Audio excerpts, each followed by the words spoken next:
Hello everyone, welcome back to another Chariot series video. Myself, Critical Rocket, and here we are with the Mad Cat Echo. Echo of the Bunnymen. This one is pretty straightforward, streamlined build for such a versatile mech in the first place compared to the Prime. This has 2 ER large and 2 ATM-9s with a center torso mounted light tag. The light tag was intended for calling in artillery strikes, basically calling in Arrow 4 barrages, probably from something like a Naga, something like that.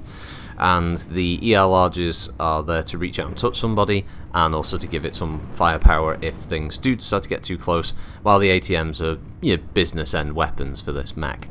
And straight off the bat, yeah, the Echo's really good. It's a great configuration in the game. Obviously, damage potential probably isn't as good as it could be if you compared it to the Prime, for instance. I mean, Hebe loves it, if you can hear her in the background. She's off on one now. So, and I know some people love the cat, so she's in there now, possibly, potentially. I don't even know why why, Hebe? Why? What? What's up, Hebe?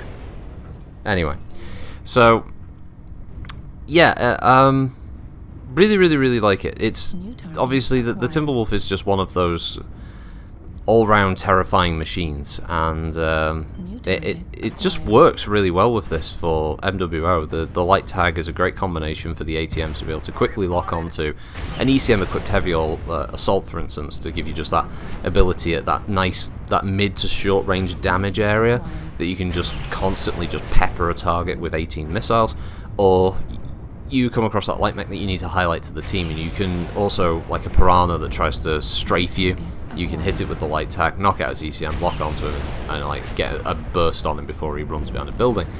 It does make it very effective. The heat is a little bit of an issue, definitely, something to take into consideration with the mech, certainly because both of the weapon systems are very hot in conjunction, definitely not something you'd fire together. That said, it's the only criticism I have of the build. It's a great configuration, ammunition is fine, and the number of heat sinks is probably the only thing I could probably put up on it. Armor's good, speed is good, but that's Timberwolves for you, they're great. As a note, the Mad Cat B video, I did forget to mention that one of the other reasons that ammunition is an issue for the Gauss rifle and the LRM-10, the SRM-4, is the Artemis. It's on the missile launchers, and obviously that takes up more tonnage. Without the Artemis, it would probably work better. So, yeah, that is one of the considerations. Probably have a little bit more ammunition to play around with, but yeah, B still isn't great even without that. You're still not going to have enough ammo to really make it, and the weapons are too eclectic. But anyway, the Echo variant, by comparison, let's say, to the Bravo, is, because of its more streamlined nature, you're less focused on the ranges of engagement and more focused on getting into that sweet spot and hitting a target, and either moving to a new firing position or just whittling them down while they're distracted by another foe.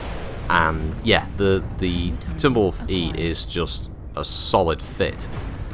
If this had just been a standard build that they brought into the game as a standard chassis, this would have been awesome, because I imagine they probably could have expanded this to have some extra missile hardpoints. I can only imagine how terrifying this thing would be with like a heavy missile focused version of the Mad Cat.